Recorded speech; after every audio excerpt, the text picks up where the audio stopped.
Chapter 20. Crossing. Eiko drove the Dune Lady to the Crystal City with the obsidian horse hitched up behind it after a brief and hurried stop to restock their food supplies. Johnny wanted to drive at least part way, but she insisted that he rest as much as possible. He didn't argue. Little James kept waking up every other hour or so around the clock, and Johnny was worn out by his charge's demands and his still recovering body. He did get plenty of help looking after the little prince. When he was sleepy and the baby awake, but not needing to be fed, one of the others would look after James. Precious was amazing. She never once felt any jealousy towards the new addition, and adapted quickly to her role as big sister. Often James would fall asleep in her arms, and she would be content to let him stay there until he woke and needed to be fed again. Even at top speed, the trip took several days across the increasingly barren landscape that eventually gave way to a great and featureless salt flat, stretching for miles in every direction. It was once an inland sea and had dried up many millennia ago. Few dared to cross this land without the help of a well-stocked sand ship. Often a lot of people needed to cross the flats. They would charter one or several as the best way and safest way to travel. Fortunately, there was a very large business specializing in transporting people and their possessions across the salt flats to and from the Crystal City and beyond. The city depended heavily on its sand ships to transport people and goods in and out, and the shipping lanes were well established on the flats. If one didn't know how to navigate the flats, it would be easy to get lost, but Eiko had been going there off and on all her life, and had no trouble using both the Dune Lady's compass and the stars to help keep them pointed in the right direction. This was just as well, since they were not on one of the main pathways leading to the mountain. Getting lost in the vast landscape was surprisingly easy. The salt flats, and especially the mountain near its center, were naturally saturated with magic. The air practically hung with it.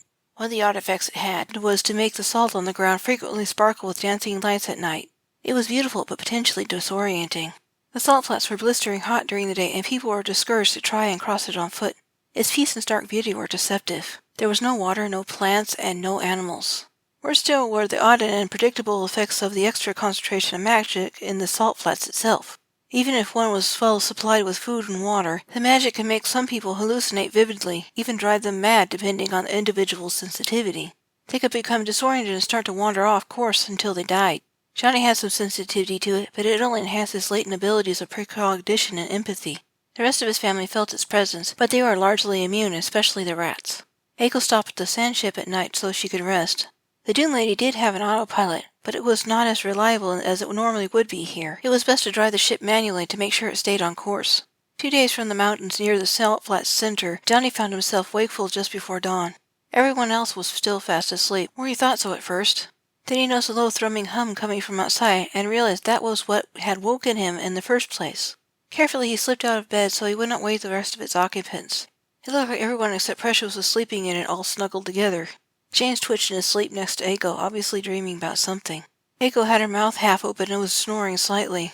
Goldie lay above where Johnny's head had been, breathing deeply and almost running in her sleep as she lay stretched out on her back. Rosie and Gracie lay at the foot of the bed, in a corner by the wall, curled together, with Gracie making teeny squeaking snores. The humming was growing louder and seemed to make the very air pulse with it. It was calling to him, yet he sensed that wasn't the true purpose of the odd singing. So wearing nothing except his underwear and not caring, he slipped out of his sand ship and looked for the source of the sound.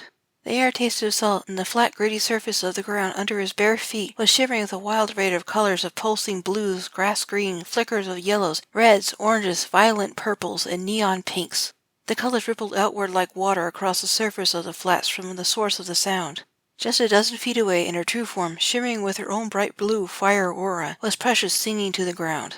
It was a strange and beautiful sight. Johnny could not help but pausing to stare at the spectacle.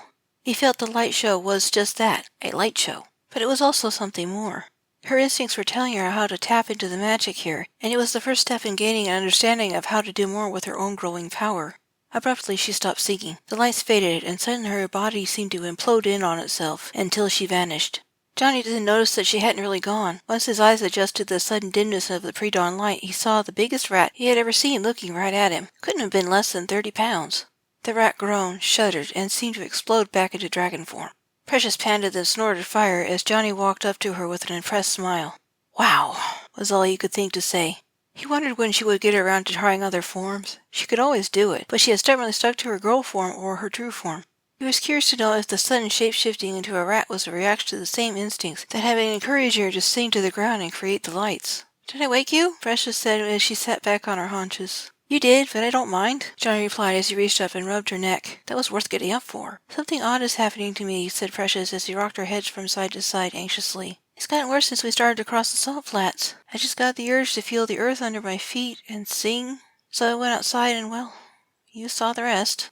It's true that I never heard of a dragon practitioner, sweetie, Johnny said as he scratched her eye ridge in an effort to comfort her. But there is a vast library in the Crystal City that might have some information on what's happening to you. Bronwyn will be there. She might know something. I'm scared, she admitted. I don't think you need to be, Johnny said as he let his hand drop so he could scratch on an itch on his hip distractedly, noticing that it felt less rounded than it did a week ago. He made a mental note to examine himself in the mirror as he focused his full attention on his daughter. I dream here more than anywhere else. You know how the magic of the flats is. It's likely affecting you too. I have complete confidence that you'll learn how to be in total control of your power someday. Oh, she said as her head dipped a bit and stopped rocking as some of the tension left her. Come back inside and get some sleep, Johnny told her gently. I will let you stay out here for a while longer, but the sun will be up soon, and even you won't be able to stand it for long. Russia shifted into her girl form, knowing what he said was true. The salt flats were one of the hottest places on Earth, and it was best to avoid the blistering heat of the day. He tucked her back into bed and went to use the bathroom. When he was finished, he looked at himself over in the mirror. His hips were still rounded, but he could tell even now that they were slowly returning to normal. Stretch marks marked his skin along his hips and belly. He thought he would have to talk to his mother and find out if she could remove them. His belly was still puckered and flabby, yet that too seemed to be returning to normal bit by bit every day.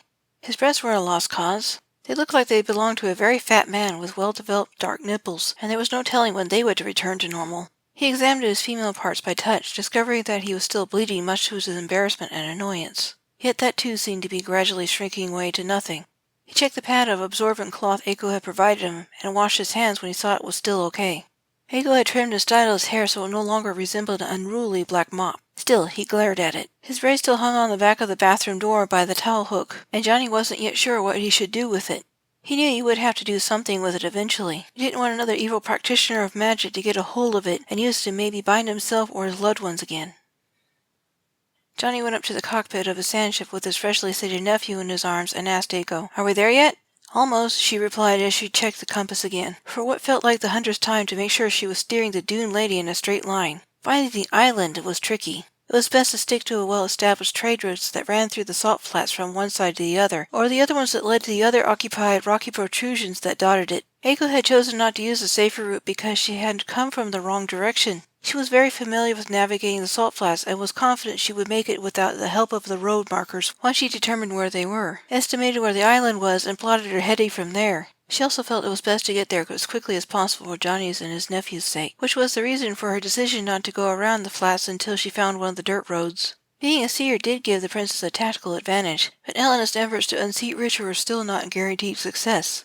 Regardless of what happens, she knew her family must be protected. Fleeing into the Crystal Sea was her best chance if Elena failed. "Is that it?" he asked as he squinted at the teeny shimmering black dot on the distant horizon ahead of them. If it were not for the tinted glass, they would not have been able to see much in the glare of the pitiless sun and its reflected light bouncing off the white salt-coated ground. Even so, the tinted glass was hard-pressed to cut down on the glare, and it pained their eyes a bit to look out on the flat, featureless landscape. Eiko looked out and leaned over the steering column for a moment, eyes squinting against the glare. She leaned back and replied, "I think so." He watched the dot, which did not change even as they sped towards it. Distance could be deceptive here, with no points of reference to help determine how far away things really were. He glanced at Eiko's foot and saw that she had the throttle pressed all the way down to the floor. She had been driving like this for days. He knew the engines could take it with no problem, even with the added burden of her sandship hitched up to it. Still, at 200 miles per hour, the dot didn't look like it was getting any closer.